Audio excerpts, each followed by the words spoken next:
Oke, kita lanjutkan lagi cerita ke depannya ini nakama. Dalam tengah kekacauan Elbab yang kian menjadi-jadi itu ya, kelanjutan cerita itu langsung ngebuka dengan adegan menegangkan lagi. Nami, Usopp, Brook dan juga Jinbe yang terlempar dari kapal awan itu usai pertarungan sengit ngelawan Gunko ya. Kesatria suci memiliki kekuatan tanda panah misterius ini. Kekuatan Gunko itu berhasil memisahkan mereka dari kolon yang kemudian dibawa pergi tanpa jejak itu. Untungnya ya nakama, Zeus itu menyelamatkan Nami, Usopp dan juga Brook sendiri. Sementara Jinbe selamat berkat teknik karate manusia ikan. Nah, meski nyawa mereka masih utuh itu, hati mereka selalu dihantui rasa bersalah karena tidak mampu menghentikan Gunko tepat waktu. Mereka pun memutuskan untuk segera mengejar sang musuh demi menyelamatkan kolon itu nih. Sementara itu ya, di tempat lain muncul ancaman baru yang tak kalah mengerikan. Saint Gillingham satu persatu kesatria suci itu muncul lagi, mengacaukan sekolahan Walrus dan dengan mudah mengalahkan para guru serta raksasa kuat seperti Kiba. Dia menyebar ketakutan sambil mengolok-olok kemunduran kekuatan prajurit Elbaf tuh. Tak jauh dari sana ya nakama, Saint Sommer, kesatria suci dengan kekuatan tanaman berduri itu berhasil mengalahkan Saul dan mengejar Robin serta Chopper sendiri. Robin mencoba menyerang tuh, tetapi Chopper berubah menjadi monster point di sana. Nah, Saint Sommer tetap tak terpengaruh tuh. Situasi itu makin genting saat Luffy, Zoro, Sanji dan Loki mendapatkan kabar terbaru soal kekacauan besar ini. Ini jadi menarik lagi loh. Selamat datang teman-teman, kita akan bahas alur cerita prediksi ini dengan Mimin di sini. Joy Boy The Library of Nika. Let's go, kita masuk ceritanya.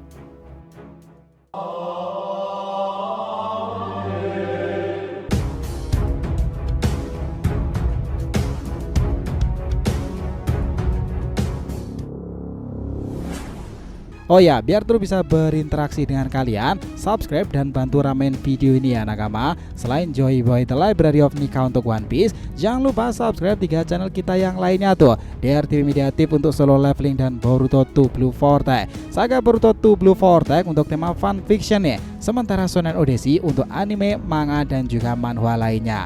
Jadi kita tunggu kalian juga muncul di sana pula ya. Let's go, kita masuk ceritanya. Kali ini ya nakama, kita akan ngebahas kelanjutan dari chapter sebelumnya. Cerita dimulai dengan memperlihatkan Nami, Usopp, Brook dan Jinbe yang terjatuh dari kapal awan usai pertarungan melawan Gunko. Kekuatan tanda panah milik Gunko berhasil mementalkan mereka semuanya dari kapal tersebut. Keadaan kian makin darurat aja nih, karena ternyata kapal awan milik kolon itu terjatuh setelah sebelumnya digunakan dalam pertarungan tersebut ya. Begitu kapal itu mendarat, Nami, Usopp, Brook dan Jinbe segera melompat turun dengan wajah penuh kecemasan tuh. Mereka baru saja selamat dari kejahatan dan nyaris merenggut nyawa mereka. Kini mereka harus menghadapi kenyataan pahit bahwa kolon telah dibawa pergi oleh Gunko sendiri. Wajah-wajah mereka tampak cemas dipenuhi rasa bersalah. Mereka sadar betul mereka tadi belum benar-benar mampu memahami teknik musuh yang aneh dan mengacaukan situasinya. Kekuatan tanda panah Gunko benar-benar ngebuat mereka kewalahan tuh. Kini konsekuensinya terasa salah lebih berat lagi. Namun mereka tahu tak ada waktu untuk menyesal lagi ya. Nami memanggil Zeus dan meminta bantuannya untuk terbang lagi. Sedangkan Jinbe setelah berhasil mendarat dengan teknik karate manusia ikan, memimpin mereka menyusun strategi untuk mengejar Gunko ya. Mereka tahu bahwa lokasi Gunko tak bisa ditemukan sembarangan. Tetapi ada satu hal yang mereka yakini, kolon harus diselamatkan secepat mungkin sebelum terjadi sesuatu yang tidak diinginkan di sana. Sementara itu di tempat lain, suasana di sekolahan Walrus benar-benar mencekam lagi nih. Gillingham sang ksatria suci itu dengan percaya diri berdiri di tengah ruangan usai mengalahkan Kiba dan mengendalikan tubuh besar raksasa itu dengan teknik mode tidurnya yang aneh. Ia berdiri di depan den-den musinya raksasa yang bisa menyampaikan suara ke seluruh penjuru dunia Elbaf. Tujuannya jelas ya, ngeberikan pengumuman besar yang akan mengguncang negeri para raksasa. Namun sebelum saya menyampaikan apapun, para guru di sekolah itu berdatangan satu persatu dengan ekspresi marah dan juga begitu cemasnya. Mereka itu terkejut melihat Kiba tumbang dan langsung menyimpulkan bahwa Saint Gillingham pasti dalang dari semua ini. Nah, tanpa basa-basi mereka itu menyerang, tapi Gillingham dengan tenang meladeni mereka semuanya.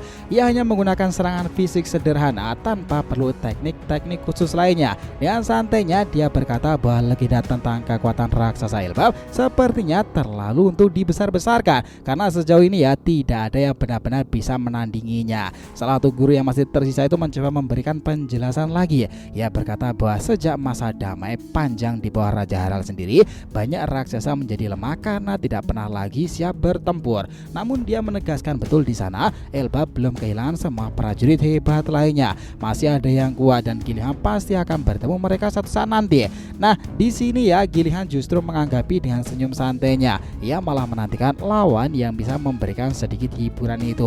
Lalu di sini cerita bergerak ke tempat area lainnya, ke lokasi Saint Somer. Kesatria suci yang memiliki kekuatan tanaman berduri itu. Ia telah mengalahkan Saul dengan sangatlah mudah, menunjukkan bahwa kekuatan berada di level yang jauh berbeda.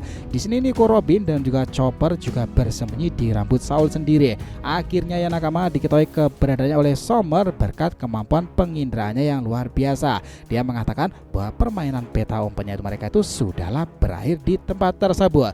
Nah, Chopper yang panik tetapi Robin itu menenangkannya. Ia sadar situasinya sangatlah buruk sekarang ini, terutama karena yang mereka hadapi adalah salah satu kesatria suci itu. Begitu mereka keluar dari persembunyian, Somer langsung mengenali Robin dan mengatakan ya bahwa dirinya akan membawa wanita buronan itu ke pusat kekuasaan dunia sendiri, dan juga menghadiahkan Chopper ke kebun binatang milik Tenryub itu sendiri, kaum naga langit. Jelas mendengarkan itu Chopper marah dan langsung berubah ke mode monster poinnya, siap bertarung habis-habisan tuh. Nah, di sini Somer tetap tenang itu, ia justru terlihat tertarik ya, menyebutkan bahwa Chopper sebagai makhluk langka yang cocok untuk dikoleksi. Robin memanfaatkan momen itu untuk menyerang menggunakan tangan-tangan iblisnya sendiri. Namun Somer itu menghindari dengan sangatlah mudah, memperlihatkan seberapa mengerikan kekuatan yang dia miliki. Nah, di saat yang sama pula di perut Elbap, Luffy dan Loki itu baru saja menyelesaikan pesta daging mereka di sana. Perut mereka kembali normal dan kondisi fisik Loki itu mulai pulih dengan cepatnya. Itu jelas mengejutkan semua orang. Bahkan Sanji dan Zoro pun mengakui kalau Luffy dan Loki itu punya tubuh abnormal yang bisa sembuh cuman dengan makan daging. Ya lu bayangin aja cuy, protein memang selalu mengesankan. Tiba-tiba denden musi milik Loki itu berderi. Mosa sambil terengah-engah itu mengabarkan bahwa terjadi kekacauan besar di sekolahan Walrus. Ia menyebutkan tentang seorang kesatria suci yang mengalahkan raksasa lainnya, serta pertarungan melawan wanita dengan tangan iblis dan juga seekor rusa raksasa. Luffy, Zoro dan Sanji langsung sadar betul bahwa itu adalah Robin dan juga Chopper. Belum sempat mereka bereaksi, dari langit jatuh kapal awan milik Kolon sendiri. Suasana pun berubah makin serius lagi ya. Semua mata tertuju pada langit-langit sana, pada kapal yang ngebawa kabar besar dan bisa jadi ngebawa harapan pastinya. Atau mungkin justru pertanda pertarungan besar selanjutnya yang akan segera dimulai loh. Itu bakal menjadi pertempuran yang sangatlah heroik di cerita mendatang nakama. Dari sini epilog ke depan itu bakalan lebih seru lagi. Pertarungan besar di tanah Elbap baru saja dimulai ya. Tiap langkah kini terasa seperti tarikan takdir yang mengikat para topi jerami pada nasib dunia sendiri. Di balik langit yang mulai gelap itu, bayangan kekuatan suci, ambisi dunia perlahan terungkapkan. Luffy dan nakamanya sadar betul ini bukan sekedar soal menyelamatkan rekan-rekan lainnya, soal melindungi harapan dan juga takdir yang siap terjadi di Elbap nanti. Pertempuran besar-besaran yang akan dikenal sebagai Ragnarok. Sementara Gunko dan para kesatria suci makin menunjukkan taring mereka. Aliansi yang tak terduga mulai terbentuk di balik layar sendiri. Elbap dengan segala sejarah dan kekuatan tersembunyi itu menjadi medan tempur takdir yang akan menguji mentalitas mereka. Nah, dari sini kedepannya bakalan lebih seru. Jadi kalau mau disimpulkan lagi ya nakama pada penggambaran cerita kali ini tuh, sekarang ini keadaan menunjukkan betapa gentingnya situasi di tanah para raksasa. Serangan para kesatria suci bukan sekedar ancaman biasa. Saint Somer, Saint Gillingham dan juga Gunko, mereka datang dengan kekuatan yang belum pernah terlihat sebelumnya. Ya wajar, mereka adalah bangsa dari kesatria suci. Mereka ngebuat bahkan para raksasa legendaris seperti Saul dan Kiba tak berdaya sama sekali ya. Kru topi jerami terpecah belah di tempat tersebut. Masing-masingnya harus menghadapi tekanan sangatlah berat, baik secara fisik maupun emosional. Dalam kekacauan besar ini, tekad mereka untuk menyelamatkan teman dan melindungi Elbap menjadi satu-satunya harapan. Dan Nika benar-benar ditunggu untuk kebangkitan berikutnya. Bab ini menandai titik balik penting dalam konflik besar yang sedang berlangsung. Para kesatria suci tak hanya ngebawa kehancuran tetapi juga ngebuka tabir kekuatan misterius yang belum sepenuhnya terungkap. Nah, nasib Elbap sendiri memang di ujung tanduk, tetapi pemerintahan dunia seharusnya juga waspada ya. Kubu Im Sama dan para Gorosei juga harus bersiap jika keadaan dari kekacauan itu terus saja berlangsung. Pihak-pihak seperti revolusioner yang dipimpin oleh Monkey D. Dragon dan juga Monkey Monkey D. Luffy akan menjadi satu-satunya ancaman yang paling mengancam bagi kubu pusat pemerintahan dunia. Nah, kalian sedih excited untuk menantikan cerita kedepannya lagi? Jadi itulah tadi ya nakama pembahasan kita mengenai apa yang terjadi pada kisah One Piece kedepannya. Terima kasih banyak telah menonton cerita ini sampai akhir. Jika kalian punya pendapat langsung aja komentar di bawah ini dan kita akan usahakan respon. Oke, sampai jumpa di video selanjutnya nakama, dan Joy Boy Sang Nika telah kembali ke peradaban One Piece.